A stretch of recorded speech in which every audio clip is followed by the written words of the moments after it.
আরো পরিষ্কার পরিচ্ছন্ন কথা উনি যেদিন কলকাতা আসবেন না উনি আপনাদের সামনে বলবেন। তো মূল বিষয় এটাই যে আরেকটা কথা, তৃণমূল কংগ্রেস তারা যেদিন ভিডিওটা শুট করলো কে করেছে ওটা আমরা বলতে পারবো না। এবারে তৃণমূল কংগ্রেস এইটা সেদিন কেন, তার পরের দিন, তার দুদিন পরে, 3 দিন পরে কেন সেটা আপনাদের সামনে নিয়ে আসলেন না? কেন নিয়ে আসলেন না? কারণ তখন ভেবেছিলেন যে হুমায়ুন কবির একজন কোনো ফ্যাক্টরি না, কোনো ফ্যাক্টরি না। তাহলে এটা ঠিক যে হুমায়ুন কবির এবং হুমায়ুন কবির সাহেব নিশ্চয় তৃণমূল কংগ্রেসের ঘুমটাকে হারাম করে দিচ্ছেন, আর সেই জন্যই এতদিন ভেবেছিল হুমায়ুন কবির কিছু করতে পারবে। आम जनता उन्नयन पार्टी द्वारा एक संवाददाता सम्मेलन का आयोजन कोलकाता प्रेस क्लब में आयोजित किया गया, जहां विशेष रूप से टीएमसी के ऊपर आरोप लगाते हुए कहा कि हुमायूं कबीर को जानबूझ के इसमें फंसाया जा रहा है और यह वीडियो फेक है। यही नहीं, टीएमसी के ऊपर एक और एलिगेशन लग रहा है कि वे साजिश करते हुए हुमायूं कबीर को फंसा रहे हैं, क्योंकि इलेक्शन के समय ही क्यों ये वीडियो सामने आई, और अगर वीडियो में हुमायूं कबीर बोल रहे हैं तो और भी कोई लोग भी होंगे जो इनके साथ बातें करें। आइए देखते हैं ये खबर विस्तार से डेली न्यूज फोकस के माध्यम से। দেখুন যে হুমায়ুন কবিরকে নিয়ে যে মিথ্যা অপবাদ দেওয়া হয়েছে সেইটা প্রমাণ দিয়ে এটা বোঝানোর চেষ্টা করেছি আমি, এবং এটা টিকবে না কোনোভাবেই, কারণ আমরা হাইকোর্টের দ্বারস্থ হয়েছি। এখন 51-52 দিনের যে ভিডিও, সেটা ওই বেশ 3 মিনিটের কাছাকাছি সেটা দেখানো হয়েছে। আমরা সেন্ট্রাল পলিসি ল্যাবরেটরিতে সেটা অলরেডি পাঠাবো, সুতরাং মানুষের কাছে এটা পরিষ্কার হয়ে যাবে যে এটা অরিজিনাল ভিডিও না এটা ফেক ভিডিও। কিছু ফর্ম ক্যান্সেল হয়েছে, সেটা অনেকের ওই জন্য পাঠিয়ে হয়েছে, এবং নতুন যেহেতু অনেকে করেছে তারা তাড়াহুড়ো করে করেছে, সেখানে কিছু ভুলভ্রান্তি থাকতেই পারে। ফর্ম চেক করার মানে তারপরে ওদেরকে আবার আনতে বলছে আবার না, এটা এটা হ্যারাসমেন্ট, তো আমাদের লিডারকে হ্যারাসমেন্ট করছে, তো ওনাকে তো হ্যারাসমেন্ট তো করবে না, খুব স্বাভাবিক কথা। কিন্তু এটা হ্যারাসমেন্ট করাটাই তো প্রথম থেকে করছে, এই ভিডিওটা দিয়ে তো আরো বেশি হ্যারাসমেন্ট করার চেষ্টা করেছে, কিন্তু সেটা কোনো काजे আসবে না আশা করি। अच्छा, আমার নাম কামাল হোসেন। ये जो यूपी की तरफ से नॉमिनेशन किया था, तो क्या नॉमिनेशन एक्सेप्ट हुआ है? मेरा नॉमिनेशन सारा ओके था, एकदम सब कुछ था, क्योंकि अपोजिशन वगैरह भी वहाँ बैठे हुए थे। तो वहाँ जो हमारा जिससे मेरा टक्कर है, जिससे मेरा लड़ाई है, अब साउथ हावड़ा के कैंडिडेट हमें, इससे पहले भी 2000 में हम साउथ हावड़ा कैंडिडेट वो रूलिंग पार्टी सीपीएम के टाइम में लड़ चुके हैं बगैर उसके अगेंस्ट में, और जो अभी काउंसिलर है एमएलए है, नहीं एमएलए वो भी एमएलए है। और उसके बाद 2013 में जो अभी हावड़ा के चेयरमैन है साकेत चौधरी, उनके अगेंस्ट में मैंने कॉर्पोरेशन इलेक्शन 40 नंबर वार्ड से लड़ चुका हूँ।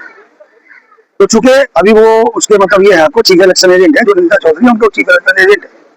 हम लोग जब बैठे हुए थे सारा चीज हो गया, प्रक्रिया पूरा कंप्लीट हो गया, तो वो मेरा इंतजार कर रहे हैं, हम उनका इंतजार कर रहे हैं कि भाई पहले कौन जाए, क्योंकि हम लोग तो आज से नहीं बहुत दिन से राजनीति में है, हम लोग जानते हैं कि थोड़ा सा मिस होने से इधर से उधर हो जाता है। तो इंतजार कर रहे थे हम, लेकिन लास्ट में जब वो देखा ये नहीं उठ रहा तो वो उठ के चले गए। जब हम देखा कि वो निकल गए तो फिर हमको बैठ के क्या फायदा।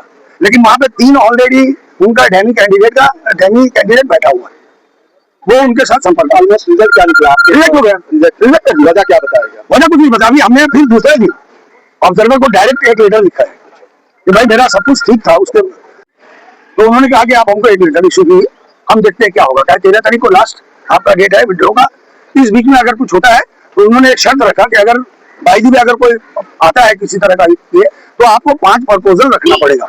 हम लोग उसके लिए हमको कोई, जब हम 10 दे सकते तो 5 देने में हमको कोई इतराज नहीं। हाँ, तो हमने ये कहा। उसके बाद अभी तक कोई, आज भी हमने टेलीफोन से बात किया उनसे, बोला ठीक है वेट कीजिए, थोड़ा मसला है ये, चूंकि अपोजिशन वाला बात है, और हम लोग किसी को डायरेक्ट आपके जो भी काम होगा प्रोसेस के हिसाब से होगा। अगर ओके होता है तो समझिए आपको 13 तारीख को आपका नाम क्लियर हो जाएगा, अदरवाइज नहीं होगा। क्या आप वहाँ पे जमा करके सारा जी हमको सारा चीज मिल गया, हमने वोट ले लिया।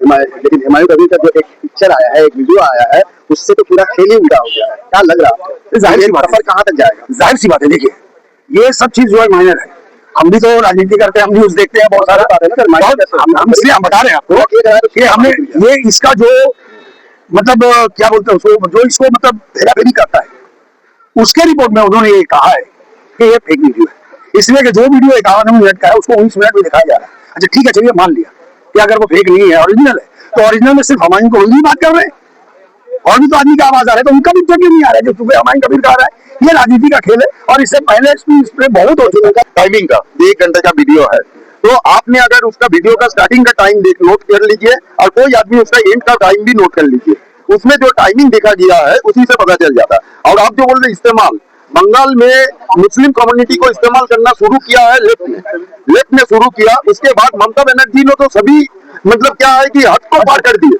तो हद को जब पार कर दी उसने यहाँ तक कि हम जिसका जिक्र किया कि मुस्लिम कम्युनिटी को गाय बताया। आदमी नहीं सोचते मुस्लिम कम्युनिटी को, फिर भी मुसलमान कम्युनिटी क्या है कि उन पर अंधे विश्वास किए हुए थे।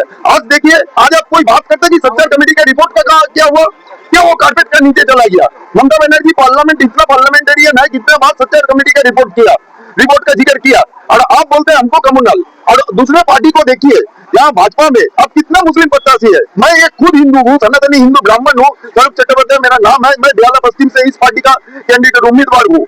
हमारा जो 40 से ऊपर कैंडिडेट हिंदू है। तो असली बात है कि असली मुद्दा को उठाना, पूरा हिंदुस्तान का विकास तभी होगा जब हिंदू मुस्लिम मिलकर उत्थान हो। अगर खाली हिंदुओं का उत्थान हो, मुस्लिम को नहीं हो तो पीछे खींचेगा, और खाली मुस्लिम का हो हिंदू का नहीं हो तभी भी पीछे खींचेगा। तो दोनों को मिलकर उत्थान होना चाहिए, ना कि भाईचारा तोड़ के दंगा फसाद में बिजी होना चाहिए। एक वीडियो के साथ न सिर्फ हुमायूं कबीर के कैरेक्टर पे दाग लगा, ये पूरी पार्टी के कैरेक्टर पे दाग लगा, पूरी पार्टी पे दाग लगा। हम नहीं मानते आपकी बात, क्योंकि ये तृणमूल का एक पैक टीम है, और जो पैक टीम है हर एक चुनाव के पहले कोई ना कोई एआई वीडियो रिलीज करता है। उसका बात क्या होता कि वो वीडियो का कोई कुछ नहीं फैसला होता। अभी हम लोगों ने तो केस दाखिल किया, तो केस दाखिल जब कर दिए तब तो अभी फैसला हो ही जाएगा कि क्या होगा नहीं होगा। अब देखिए, संदेश खाली का वीडियो जैसे स्टिंग ऑपरेशन आया था पिछले लोकसभा चुनाव का पहले, इस बार भी आया। ये सब क्या है कि होता रहता है। देखिए, ये जो कांड है, ममता बनर्जी हुमायूं कबीर से डर गई है। ममता बनर्जी डर गई है बोल के आज ये स्टिंग ऑपरेशन करके वीडियो निकाले है, और इसको सबसे ज्यादा पॉपुलर कर रहे हैं जो सब चैनल जो टीएमसी का पे रोल में है और पैक टीम का पे रोल में है। जितना भी डिजिटल उनके गधे है, जो लोग उनके डिजिटल सैनिक बोलते हैं, और डिजिटल गधे लोग इनका प्रमोट करते हैं। तो ये जो डिजिटल गधे लोग जितना भी प्रमोट करे, फैसला अल्टीमेटली लेता है जनता जनार्दन। जनता जनार्दन सब देख रही है, ये पब्लिक है, ये सब कुछ जानती है। तो ये जो पब्लिक है सब कुछ जानता है, तो उसको फैसला लेने दीजिए। हम लोग आप इंशाल्लाह बोलिए कि राम जी का कसम खा के बोलिए, कुछ भी बोलिए, हम लोग सबसे बड़ी पार्टी होके उभर के आएंगे इस इलेक्शन का बाद। हम जनता उन्नयन पार्टी और सरकार का जो गठन होगा उसमें सबसे अहम भूमिका। अपना अपना पॉलिसी है, हर पार्टी का अपना अपना पॉलिसी है। ये पॉलिसी मतलब देखिए, कुछ भी अपलोड कर दे। अभी एआई का जमाना है, अभी एआई का जमाना है, कुछ भी होगा उसको तो प्रूव होने दीजिए। 2 दिन, जस्ट 2 दिन wait, you just wait 2 days। After 2 days आपको आंसर, वेट एंड वॉच। ये कोई पॉलिटिक्स है, ये कोई हड़बड़ी का चीज नहीं है। सुबह एक बात कर दिया, शाम को एक बात कर दिया। दुख की बात ये है, वैसी साहब तो बहुत अच्छा आदमी है, उनको क्या किया, उनको मिसगाइड किया। हम लोग को राज्यों का जो नियम है ना, ये तो मिसगाइड कर रहा है। खबर किया था। आपका नाम? मेरा नाम है कबीर राणा, जनरल सेक्रेटरी हूँ, हावड़ा का हम कैंडिडेट हूँ। 270 के ऊपर है, 270 का ऊपर बूथ है, उसमें 135 के ऊपर वायलेंस भरा हुआ है। हम गया, जब पहला दिन जब गया कैंपेन में, जिस दिन हम मेरा एक्सेप्टेड हो गया, वहां से स्ट्रेट हम हावड़ा पहुंच गया। हावड़ा जाने के बाद जब मार्केट में जब उतरा है, पीछे मेरा 2 आदमी घूम रहा है। কোন আদমি? ভাই কি ব্যাপার, তুমি আমার পেছনে পেছনে ঘুরছো? না দেখছি আমার তো দেখার কিছু নেই, সামনে চলেছো, পেছনে ঘুরো না।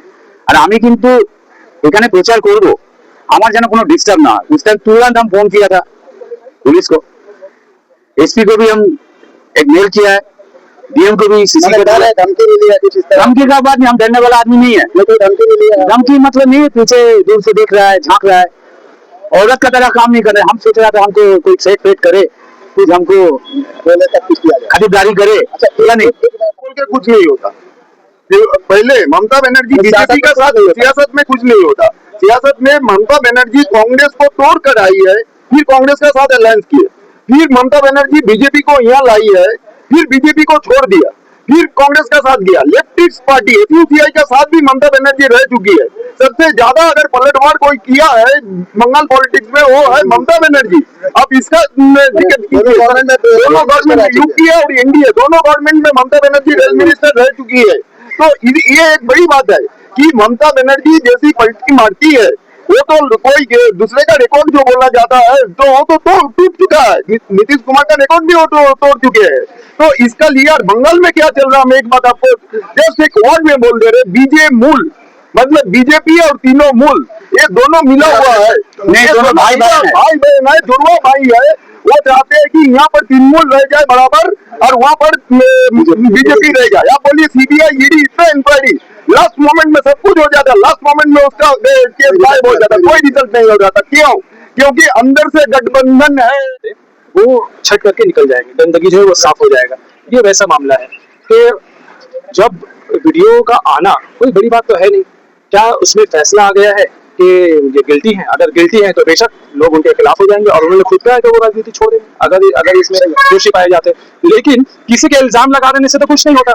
आज कोई खड़े होकर के कोई पार्टी कह देगा कि ममता बनर्जी ने इतना रुपया ले लिया, अभिषेक बनर्जी ने उतना रुपया ले लिया, तो क्या उसको लेकर के वो राजनीति करना छोड़ दे, या वो जो है फील करे कि भाई नहीं अब वो जो है घर में बैठ जाए? ऐसा तो नहीं होगा ना। फाइट करते हैं कि बस साबित करो, कानून तो यही है। तो साबित करने का ये जो सवाल है, पहली बात कि जो फेक प्रोफाइल द्वारा ये वीडियो को यूट्यूब में डाला गया, दूसरी बात वीडियो जो है एडिटेड है, कट शॉट है, मॉफ्ट किया हुआ है, जो वर्ड्स बोले नहीं गए वो वर्ड्स को डाला गया है टेक्नोलॉजी द्वारा। ये सारे इन्वेस्टिगेशन का मुद्दा है। इन्वेस्टिगेशन जल्द से जल्द इन्वेस्टिगेट करे।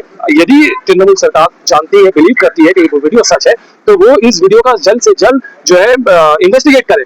बल्कि उन्हें तो दिसंबर में इन्वेस्टिगेट कर देना चाहिए था। वो इतने 4 महीने रुके क्यों? सिर्फ सियासी रोटी सेकना, यानी कि आप तो मुसलमानों के सेंटिमेंट्स के साथ खेल रहे हैं। यही तो आप कर रहे हैं ना। अगर आपको मुसलमानों के सेंटिमेंट्स की कदर होती तो दूध का दूध और पानी का पानी दिसंबर महीने में कर देते। जब भी आपको ये वीडियो आपके हाथ में आया आप कर देते, आप उस पर केस करते और उसमें जो है इन्वेस्टिगेशन करके क्लियर हो जाता। एज ऑन डेट आपकी 31/2025 को ये पार्टी रजिस्टर हुई और अभी हम अप्रैल के 12 दिन में, यानी कि लगभग 3 महीना 12 दिन हुआ है पार्टी को बनाए हुए।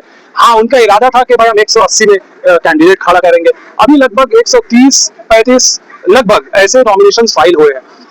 तो फाइनल न्यूज जो वो कल 3 बजे जो है वो क्लियर हो जाएगा। तो जितना हो सका इतने कम टाइम में उन्होंने कोशिश किया है। जिन लोगों ने अपना इच्छा जाहिर किया, अपना एप्लीकेशन दिया कि भाई हमें, या बहुत सारे लोगों को हुमायूं कबीर की पार्टी की तरफ से भी अप्रोच किया गया कि अगर आप इंटरेस्टेड हो तो आप खड़ा हो, आपको पार्टी मौका दे रही है। तो जिन्हें मौका दिया गया वो उस मौके का इस्तेमाल करके लोगों के उन्नयन के लिए काम करें, वही उनके लिए बेहतर है, बजाय इसके कि वो कॉम्प्रोमाइज हो जाए, किसी और पार्टी के साथ जाके मिल जाए। आपकी पार्टी का पब्लिक को क्या एक अपना एक जो हर पार्टी का एक यूएसपी होता है, एक मैंडेट, एक एजेंडा होता है, आपकी पार्टी का पब्लिक के लिए क्या? देखिए, आपने पार्टी का नाम लिया आम जनता उन्नयन पार्टी। आम जो है वो उर्दू वर्ड है, जनता जो है वो हिंदी वर्ड है, उन्नयन जो है वो बंगाली वर्ड है, पार्टी जो है वो इंग्लिश वर्ड है। तो इससे साबित होता है कि ये इंक्लूसिव पार्टी है। ये पार्टी जैसे ही आई, इसे कोई नया बात तो ये नहीं है कि आज लगा के बीजेपी से इनका साझेदारी है। तो पार्टी जैसे इन्होंने अनाउंस किया है तब से बोला जा रहा है कि ये बीजेपी की बी टीम है, यानी कि तृणमूल के अलावा सारे बीजेपी की बी टीम है यहाँ पे। तो जो इस पार्टी का मुद्दा है वो मैनिफेस्टो में बहुत क्लियरली लिखा है, जो आम जनता के लिए काम करे, अपने अपने इलाके के लिए काम करे और इंक्लूसिव पार्टी, जो मार्जिनलाइज्ड है, जो माइनॉरिटी है, उनको भी साथ में लेकर के चले। सिर्फ सूट बूट वाली पार्टी ना बनी रहे। और हुमायूं कबीर तो खुद एक जमीनी नेता है, वो बहुत नीचे से आए हुए लोगों के साथ जुड़े हुए, ग्राम में जुड़े हुए नेता है। उनसे ज्यादा बेहतर लोगों का कनेक्ट उस इलाके में कौन कर सकता है? एक आग का दरिया कूद के जाना है। और एक और सवाल है मेरा कि आप एक पार्टी से दूसरे पार्टी में आए, इस पार्टी को छोड़ने का मकसद क्या है? इस पार्टी में आने का मकसद क्या है? पहली बात, आप जिस पार्टी का बात कर रहे हैं उनसे पहले पूछिए क्या मैं उस पार्टी का हिस्सा था, क्योंकि उनके राज्यसभा जो है के जो मेंबर है वो कुछ और कहेंगे। ठीक है, हर पार्टी में बहुत कुछ होता है, तो पहले तो वो उनसे पूछ लिए कि क्या मैं उनके पार्टी का हिस्सा था। मैं जो है ममता बनर्जी की सपोर्ट में बेशक कहता हूँ। मैं ममता बनर्जी के लिए मेरे दिल में रिस्पेक्ट है। पर्सनली तौर पे मैंने जो उनकी लाइफ देखी है वो संघर्ष भरी लाइफ है। हाँ, उनके आसपास जो लोग हैं वो जनता के सामने है कितने करप्ट हैं। और आज तृणमूल कांग्रेस ने खुद ही 75 नए फेस एमएलए लाए हैं, 75 सिटिंग एमएलए को हटाया है। यानी तृणमूल कांग्रेस खुद समझती है कि पार्टी में करप्शन है, एंटी इनकम्बेंसी है, इसलिए उन्होंने इन लोगों को हटा करके लाया। ये बात हुआ पहला। दूसरा कि भाई हमें जहां से अपॉर्चुनिटी अगर मुझे किसी ने दिया तो कि आप अपने इलाके में काम करिए, लोगों के पास जाइए, तो उस अपॉर्चुनिटी को मैंने एक्सेप्ट किया। इसके मैं उस अपॉर्चुनिटी को क्यों जाया करूं? क्योंकि मेरी भी इच्छा है कि हाँ, मैं लोगों के बीच में उतर के फील्ड में काम करूं। अगर आप जीत जाते हैं तो पहला 2-3 काम बताइए, क्या करना चाहिए, क्या खराबी रहते हैं जिसको चेंज करना चाहिए? सबसे पहला जो वहाँ पे बहुत बड़ा प्रॉब्लम है, कई म्युनिसिपल स्कूल बंद हो गए। असेंबली कॉन्स्टिट्यूएंसी में कई इंटाली असेंबली कॉन्स्टिट्यूएंसी में कई म्युनिसिपल स्कूल बंद हो गए हैं। प्लस नए कुछ स्कूल जो अच्छे आने चाहिए, ताकि जो एजुकेशन जो है लोग नीचे स्तर पे आम जनता में फ्री एजुकेशन एटलीस्ट स्कूल तक जो है मिलनी चाहिए। दूसरी बात, वहां पे हॉस्पिटल का बड़ा मसला है। मैं चाहूंगा कि खास तौर पे एक महिलाओं के लिए विमेन हॉस्पिटल बनाई जाएगी, मैटरनिटी वार्ड की तरह एक बड़ा हॉस्पिटल। और आप इलाके में जिस तरीके से उन्नयन होना चाहिए, जैसे गंदगी दिखती है या पानी का मसला है या बिल्डिंग का मसला है, इन सारे मुद्दों में जो डे टू डे है, फिर जो एक एमएलए की जिम्मेदारी होती है वो अपने इलाके का एक गार्जियन है, वो नीचे से परेशानी को उठा करके बिल्कुल ऊपर तक पहुंचा देना, चीफ मिनिस्टर के कान तक पहुंचा देना, ये काम जो ये ब्रिज बनना, ये जो है कहीं ना कहीं मैटर था। तो यूनिवर्सिटी हॉस्टल वाला मैटर था। तो हॉस्टल में जनरली एक रूल होता है कि कोई भी स्टूडेंट, चाहे वो मेल हो चाहे फीमेल हो, थोड़ा फीमेल में ज्यादा स्ट्रिक्ट रहते हैं विमेन सेफ्टी को लेकर के, क्योंकि वो इलाका जंगल का इलाका था। ममता बनर्जी ने उस एक संदर्भ में कहा था और हॉस्टल के लिए वो विमेन सेफ्टी को इंश्योर करे, और इस तरह के बात कोई